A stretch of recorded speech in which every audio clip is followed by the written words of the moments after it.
कौन बनेगा नेता। नगर निगम के चुनाव पास आने वाले थे। पूरे कानपुर शहर में टिकट को लेकर मारामारी शुरू थी, लेकिन सबसे ज्यादा चर्चा में वार्ड नंबर 40 की सीट थी।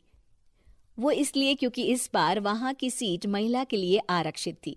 अब सवाल ये था कि चुनाव लड़ेगा कौन।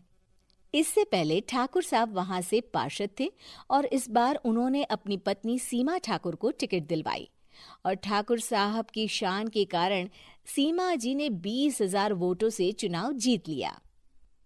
अरे बधाई हो सीमा भाभी, अब तो आप वार्ड की पार्षद बन गई हैं। अब तो हमारे काम आप ही करवाएंगी। अरे ये तो सिर्फ नाम की पार्षद बनी है, वो तो महिला सीट आ गई, वरना पार्षद तो मुझे ही बनना था। अब भले ही चेहरा इसका होगा, लेकिन पावर तो मेरी ही होगी। अरे वाह भाई साहब, क्या दिमाग लगाया है आपने भी। आइए आप लोग, खाना लगा दिया है सबके लिए। सीमा जी पार्षद बन चुकी थीं, फिर भी उनकी एक ना चलती। सारे काम ठाकुर साहब खुद ही संभाल लेते और जहां जरूरत पड़ती वहां सीमा जी का अंगूठा लगवा लेते। सीमा जी ज्यादा पढ़ी लिखी भी नहीं थी। एक दिन ठाकुर साहब और सीमा एक प्रोग्राम में जाते हैं। अरे ठाकुर साहब, आप आ गए। ओहो, पार्षद मैडम भी आ गई हैं। स्वागत है आप दोनों का। लगता है हमारे पार्षद फंड का सही इस्तेमाल हो रहा है। चलिए अब उद्घाटन करते हैं। ये लीजिए ठाकुर साहब कैची, आप ही सबसे पहले प्रवेश कीजिए। सब लोग आगे निकल जाते हैं और सीमा जी पार्षद होने के बावजूद भी पीछे खड़ी रह जाती हैं। वो देखती हैं कि वेलकम बोर्ड पर उनका नाम है, लेकिन महिला होने के कारण कोई उनका सम्मान नहीं कर रहा। अगले दिन एक आदमी उनके घर आता है। अरे ठाकुर साहब नमस्कार। कल ना हम नोटिस किए कि हमारा घर तो अवैध है और नगर निगम वाले उसे तोड़ने आ रहे हैं। अरे कुछ कीजिए ना ठाकुर साहब।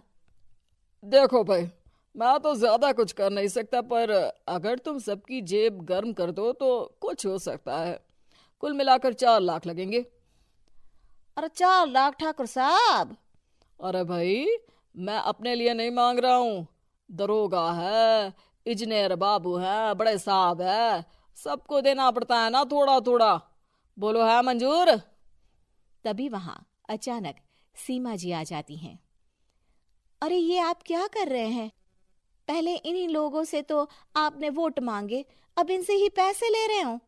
अरे चुप रहो तुम, तुम्हारा काम है सिर्फ अंगूठा लगाना, तुम वही किया करो। मुझे दूसरे काम तुम मत सिखाओ, समझी? और तुम ना जाओ, अब पैसे लेकर आओ, वरना जेसीबी किसी भी वक्त आती होगी।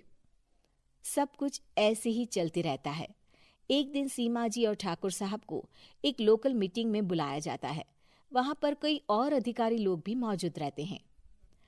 अब मैं चाहूंगा कि ठाकुर साहब हमारे बीच 2 शब्द कहें। मेरे प्यारे भाइयों और बहनों, आज मेरा सौभाग्य है कि मैं आप सबकी सेवा दिन रात कर पा रहा हूं। आपने मेरी पत्नी को भारी मतों से जिताया है, इसलिए मैं आप सभी का शुक्रगुजार हूं।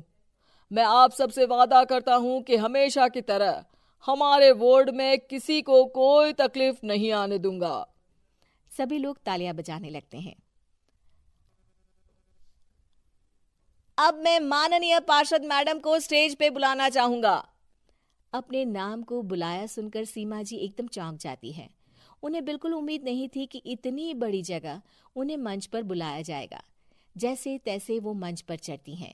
ऊपर जाते ही सीमा जी को सारी पुरानी बातें याद आ जाती हैं कि किस तरह उनके पति उन्हें कभी भी आगे बढ़ने नहीं देते और उनके नाम से गलत काम करते हैं। वो बोलने लगती हैं। मैं आपके वार्ड की पार्षद सीमा हूं। आप में से बहुत कम लोग ही मुझे जानते होंगे, क्योंकि इससे पहले मुझे कभी ऐसा मौका ही नहीं मिला। सारे मौके मेरे पार्षद पति यानी आपके ठाकुर साहब ही लेते रहे, लेकिन आज ये मौका मुझे मिला है तो मैं इसे ऐसे ही नहीं जाने दूंगी। मैं आपको ये बताना चाहती हूँ कि आपके ठाकुर साहब मेरे नाम की आड़ में गैर कानूनी काम करते हैं, जिस पर अंगूठों के निशान मेरे होते थे। इसीलिए मैं अपनी गलती मानती हूँ और आज अपने पद से इस्तीफा देती हूँ, ताकि आगे से कोई गलत काम ना हो पाए। अब फैसला आप सबके हाथ में है कि आप हमें क्या सजा देना चाहते हैं।